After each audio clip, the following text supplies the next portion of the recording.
Assalamualaikum warahmatullahi wabarakatuh. Alhamdulillahirabbil alamin. Allahumma sholli ala Muhammadin ya Rabbi warham walidina. Bagaimana kabarnya semua? Ya, anak-anak sekalian, mudah-mudahan kalian semua sehat walafiat dan tetap semangat. Amin ya robbal alamin. Anak-anak sekalian, bagaimana untuk syukurnya hari ini? Kalau Bapak alhamdulillah seperti biasa Bapak sangat bersyukur pada Allah Subhanahu wa taala karena Allah sudah memberikan kesehatan pada Bapak, baik itu kesehatan yang diberikan pada mata, telinga, ya, hidung, mulut, semuanya yang ada pada jasad Bapak. Begitupun sama Bapak sangat bersyukur Bapak dapat menyampaikan materi pada kesempatan kali ini. Bagaimana kalian semua syukur apa hari ini, ya? Mudah-mudahan kalian semua menjadi ahli syukur, bersyukur pada Allah Subhanahu wa taala, ya. Anak-anak sekalian, tak lupa kita doakan saudara-saudara kita ya yang pada kesempatan kali ini dalam kondisinya kurang sehat. Mudah-mudahan senantiasa Allah berikan kesehatan ya, khususnya keluarga Darul Fikri, baik siswa-siswinya, ibu bapak gurunya ataupun seluruh ya siswa-siswi dan orang tua Darul Fikri. Mudah-mudahan Allah berikan kesehatan untuk kita semua. Anak-anak sekalian, seperti biasa kita baca doa. Ini doanya nanti dilanjutkan dengan Robbi Auzi'ni. Bismillahirrahmanirrahim. Allahumma a'inni ala zikrika wa syukrika wa husni ibadatika. Ya Allah, tolonglah aku agar selalu berzikir, mengingatmu, bersyukur padamu, dan memperbagus ibadah kepadamu. Rabbi auzi'ni an ashkura ni'mataka allati an'amta alayya wa ala walidayya wa an a'mala sholihan tardahu wa aslih li fi dzurriyyati inni tubtu ilaika wa inni minal muslimin. Anak-anak sekalian, seperti biasa ada persiapan belajar. Tuh di atas ada persiapan belajar. Satu, nih ada apa ini? Ini adalah pensil. Nah, ini pensil. Nih di atas nih yang gerak, nih pensil, siapkan semuanya ya, pulpen atau pensil karena nanti kita harus menulis ya. Apa yang Bapak sampaikan tulis, terutama yang penting-pentingnya ya. Nanti pelajari setelah pembelajaran video yang Bapak sampaikan di rumah ya. Begitupun sama, ini ada buku nih, sediain buku, terutama buku PAI, buku catatan, ya buku pelajaran, semuanya harus disiapkan. Nanti ketika Bapak jelaskan, kalian sambil buka-buka buku ya, buku pelajaran, tentunya PAI. Itu ya, setelah siap semuanya, konsentrasi duduknya yang rapi. Jangan tidur-tiduran sambil tidur Pak, enggak. Duduk yang rapi ya. Anak-anak sekalian, insya Allah pada kesempatan kali ini Bapak akan mengajarkan tentang mari mengenal Allah Subhanahu wa taala dan kitab-kitabnya. Nah, mengenal Allah Subhanahu wa taala ada sifat-sifat yang tentunya Allah miliki dalam Asmaul Husna ya. Nah, ini Al-Mumit, Al-Hayyu, Al-Qayyum, Al-Ahad. Insya Allah Bapak akan sampaikan nanti terkait dengan Asmaul Husna ini ya. Baik sekalian, di sini Bapak akan jelaskan tentang Al-Mumit. Al-Mumit itu mengandung arti yang maha mematikan ya. Allah yang buat orang lain meninggal. Ketika Allah ciptakan manusia, nah, yang lebih berhak nanti ketika Allah ciptakan, tentunya yang mematikan pun Allah Subhanahu wa taala. Allah yang menghidupkan dan Allah yang membuat mati seseorang, baik manusia, baik hewan, apapun itu ya. Allah Subhanahu wa taala telah berfirman, setiap yang bernyawa pasti mati ya. Kita bernyawa nih, makanya kita dapat bicara, dapat berjalan dan yang lainnya. Nah, nanti ketika Allah menghendaki seseorang untuk mati atau meninggal, maka akan terjadi hal itu karena Allah yang memutuskan ya. Perlu kita ketahui bahwa apapun yang kita lakukan itu karena Allah. Allah berikan kesehatan, Allah berikan nyawa, ya Allah berikan ruh pada jasad kita. Ini jasad nih, di dalamnya ada ruh. Ketika ruhnya dicabut oleh Allah, maka jasad kita tidak berdaya. Ya, makanya kita harus bersyukur saat ini Allah berikan kesehatan pada kita dan ruh yang menempel pada jasad kita. Anak-anak sekalian, oleh karena itu kematian tidak dapat dihindari oleh manusia. kematian bukanlah sesuatu yang ditakuti, akan tetapi kematian adalah tangga menuju kebahagiaan abadi. Ya, anak-anak sekalian, orang yang beriman itu tidak takut akan meninggal, tidak takut akan kematian. Kenapa demikian? Karena melalui kematian, ya, nanti kita itu insya Allah akan menuju kebahagiaan yang abadi. Abadi itu selamanya. Ya, hidup di dunia itu sementara, adapun untuk kehidupan di akhirat itu selamanya. Ya, jadi memang harus kita syukuri terlahir sebagai orang yang muslim, yang beriman pada Allah dan Rasulullah. Ya, tidaklah akan dicabut ruh orang mukmin, orang Islam, kecuali dia nanti akan diperlihatkan terlebih dahulu oleh Allah surganya Allah Subhanahu wa taala. La yakhruju ruhul mu'minina hatta yarawul jannah. Tidaklah aku akan mencabut ruh-ruh orang mukmin, kita semua, kecuali nanti dia dilihatkan dulu.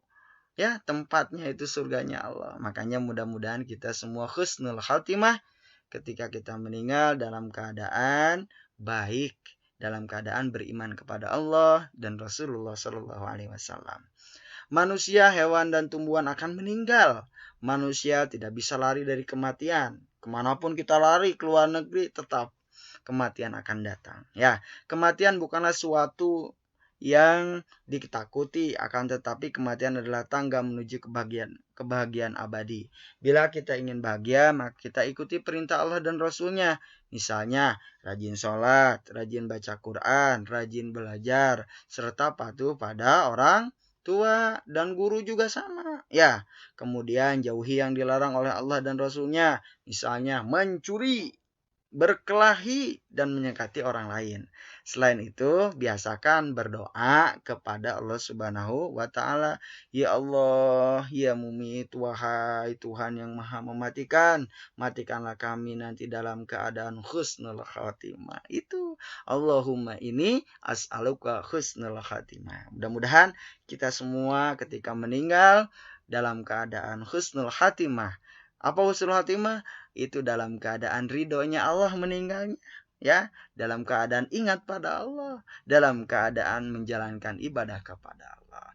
Selanjutnya ada lagi Asmaul Husna, namanya Al-Hayyu, artinya yang maha hidup. Mengandung arti bahwa Allah Subhanahu wa taala hidup kekal selamanya, dan yang memberi hidup, ya, yang memberi kehidupan makhluknya yaitu Allah Subhanahu wa taala. Hidup dan mati, nah di sini dijelaskan hidup atau mati ada di dalam kekuasaan Allah Subhanahu wa taala. Contoh, berapa banyak orang yang sedang mengalami sakit berat tapi Allah menghendaki memberikan kesempatan untuk hidup, sehat kembali. Sebaliknya, ya, sering kita melihat orang yang tidak sakit, kondisi dalam keadaan sehat walafiat, ya, tiba-tiba saja terdengar sudah meninggal dunia. Lagi jalan lari-lari sehat seperti biasa, tahu-tahu meninggal. Nah, itulah kekuasaan Allah. Penyebabnya bermacam-macam. Ada yang sakit jantung, terjatuh tabrakan, atau tertabrak, tenggelam, kemudian apalagi tertembak dan sebagainya. Ya, bagaimana sikap dan perilaku kita dalam hidup atau kehidupan ini? Tugas manusia adalah memelihara kehidupan dan mencari rezeki, ya, yang sudah disediakan Allah Subhanahu wa taala, seperti apa? Memelihara diri sendiri, yaitu dengan cara makan dan minum secara teratur, jangan berlebihan, dan selalu memelihara kebersihan agar tetap sehat. Nah, sehat itu yang utama. Melalui pola hidup yang sehat, badan kita akan kuat, ya. Sedangkan perilaku membantu kelangsungan hidup orang lain, misalnya bersedekah dengan cara memberikan makan, minum, dan membantu kesehatan orang lain yang membutuhkannya. Itu adalah perilaku kita atau sikap kita dalam kehidupan, ya. Al-Qayyum, yang maha berdiri sendiri, mengandung arti Allah Subhanahu wa taala itu berdiri sendiri untuk selamanya. Allah Subhanahu wa taala memberikan pendidikan kepada manusia supaya hidup tidak selalu bergantung kepada orang lain. Kita harus mandiri, ya. Hidup harus punya semangat mandiri dalam segala situasi dan kondisi. Pada zaman dulu ada pepatah yang menyatakan berdiri di atas kaki sendiri berdikari, ya. Bagi siswa kelas 5, bila di rumah harus sudah dapat melakukan sendiri hal apapun itu. Ya, misalnya merapikan tempat tidur. Jangan sampai nyuruh ibu dan ayah tolong rapikan tempat tidur, menyiapkan peralatan sekolah, mencari sendiri pakaian sekolah, mengambil sendiri sarapan, makanan untuk berangkat sekolah dan sebagainya. Gitu. Jadi intinya Allah itu tidak ada yang membuat Allah. Allah itu berdiri sendiri untuk selamanya. Ya, bagaimana seorang hamba Allah dan makhluk Allah, kita semua manusia. Begitupun sama kita. Kita harus mandiri tanpa membebankan orang lain. Dan anak-anak sekalian. Kita lanjutkan kemudian. Ada lagi Al-Ahad. Al-Ahad itu Allah yang Maha Esa. Mengandung arti Allah itu Esa. Perhatikan Al-Quran surah Al-Ikhlas ya. Qul huwallahu ahad. Katakanlah Nabi Muhammad dialah Allah yang Maha Esa. Disebut pula dengan Al-Wahid. Artinya yang Maha Tunggal atau Maha Esa. Tak ada sekutu baginya. Al-Ahad yang Maha Esa mengandung arti Allah itu Esa, yang Maha Tunggal atau Esa, yang tetap menyendiri dan tak ada sekutu baginya. Allah Subhanahu wa taala mandiri, tidak membutuhkan yang lainnya. Sifat ini memberi pelajaran kepada kita agar selalu mandiri, tidak selalu bergantung kepada orang lain. Misalnya mandi, makan, berpakaian, mengerjakan PR, menyusun dan merapikan buku pelajaran di rumah dan di sekolah pun sama. Kemudian sering berdoa, ya Allah, Engkau Tuhan satu-satunya, tiada sekutu bagimu. Engkau tempat meminta, jadikanlah aku dapat hidup mandiri. Gitu, beres sholat baca seperti itu ya. Anak-anak sekalian, mungkin itu yang Bapak sampaikan untuk kesempatan kali ini. Mudah-mudahan Allah senantiasa berikan kesehatan untuk kita semua. Jaga kesehatan kalian semua. Pelajari buku-buku pelajaran terutama yang Bapak sampaikan barusan. Ya, di rumah isi evaluasi pembelajarannya. Untuk saat ini kalian terus simak, pelajari apa yang disampaikan melalui video ini.